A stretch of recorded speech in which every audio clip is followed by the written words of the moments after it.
कल नोवा IVF fertility द्वारा जो है कल एक बृहद जो है शिविर निःशुल्क परामर्श शिविर लगाई गई है। तो क्या सुविधाएं हैं और क्या क्यों लगाया जा रहा है ये? बेसिकली ये उन दंपतियों के लिए है जिनको कई सालों से बच्चे नहीं हो रहे हैं या फिर उनको प्रेगनेंसी लगने में बहुत ज़्यादा दिक्कत आ रही है।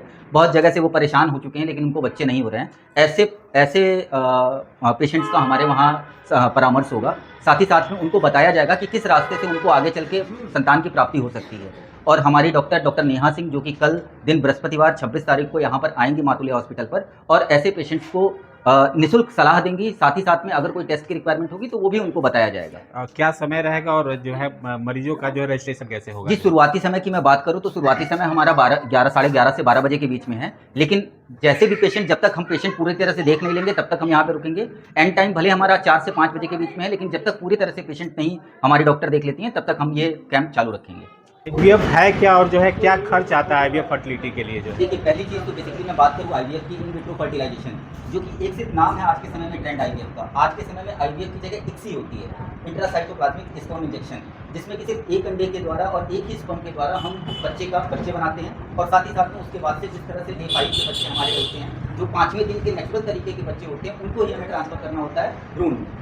तो ये आईवीएफ की पूरी प्रक्रिया होती है। 10 दिन तक इनके इंजेक्शन लगते हैं, उनके फॉलिकल्स को डेवलप किया जाता है। साथ ही साथ में उनका जब ओव्यूलेशन होता है तो उनके अंडे को लेके, स्पर्म को लेके, साथ ही साथ में उनका एक बच्चा बनाया जाता है ICSI करने के बाद। और 6वें दिन उनको पेशेंट को बताया जाता है कि उनके कितने बच्चे बने हैं और कब हम उनको ट्रांसफ़र करेंगे, उसका प्लान हमारे डॉक्टर बाद में करते हैं।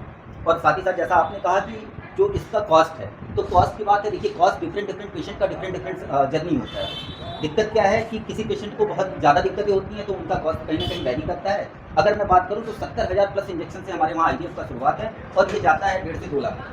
जैसा जिस पेशेंट की कंडीशन होती है उसके हिसाब से हम उसका ट्रीटमेंट करते हैं। वो हमारी डॉक्टर निर्धारित करती हैं उनके रिपोर्ट के हिसाब से। मेल इनफर्टिलिटी की प्रॉब्लम होती है, एजोस्पर्मिया। ऐसे पेशेंट के लिए हमारे वहाँ टेशा एक प्रक्रिया है जिसमें पेशेंट के टेस्टिस से टिश्यू निकाल करके हम उसे स्पर्म निकाल करके बच्चे तैयार कर लेते हैं। तो मेल इनफर्टिलिटी वाले पेशेंट भी संतान वाले पेरेंट्स बन सकते हैं। तो ये चीज़ें अब दिमाग से पेशेंट निकाल लें कि उनको मतलब संतान प्राप्ति नहीं हो सकती है। एजोस्पर्मिया वाले पेशेंट भी बाप बन सकते हैं। टेस्ट की रिक्वायरमेंट भी होती है। अगर इनफर्टिलिटी की बात की जाए तो बहुत सारे ऐसे बेसिक टेस्ट हैं जो आज भी पेशेंट नहीं कराते हैं उनमें, तो उन बेसिक टेस्ट के लिए भी रिगार्डिंग बात किया जाएगा। अगर उन टेस्ट का रिपोर्ट उनके पास है तो उसी के अनुसार देखा जाता है कि एक्चुअल में पेशेंट को प्रॉब्लम क्या है, किस तरह से पेशेंट प्रॉब्लम में है, किस तरह की उसको रिक्वायरमेंट है। क्योंकि ऐसा नहीं है कि सिर्फ और सिर्फ आईवीएफ ही एक समाधान है। कहीं कहीं कुछ ऐसे पेशेंट हैं जिनको शादी के साल भर 1.5 साल में है, उनको IUI की भी सुविधा उपलब्ध कराई जा सकती है, जो कि हमारे यहाँ मातुले हॉस्पिटल पर भी उपलब्ध है, जो कि मात्र 11,000 में डॉक्टर सुधा सिंह द्वारा यहाँ पे किया जाता है। साथ ही साथ में अगर उसको छोड़ के जिनका बायोलिटरल ट्यूबल ब्लॉकेज है, जिनको एंडोमेट्रियोसिस है, जिनको PCOD की समस्या है और जिनको ऐसा लगता है कि नहीं काफ़ी दिन हो गए हैं, कहीं पे मेल का कुछ ना कुछ इम्पैक्ट आ रहा है, उन पेशेंट्स के लिए बाकी रिपोर्ट्स के आधार पर ही तय किया जाता है कि आगे उनका आईवीएफ की साइकिल किस प्रक्रिया द्वारा होगी और किस पैकेज में उनको आना है।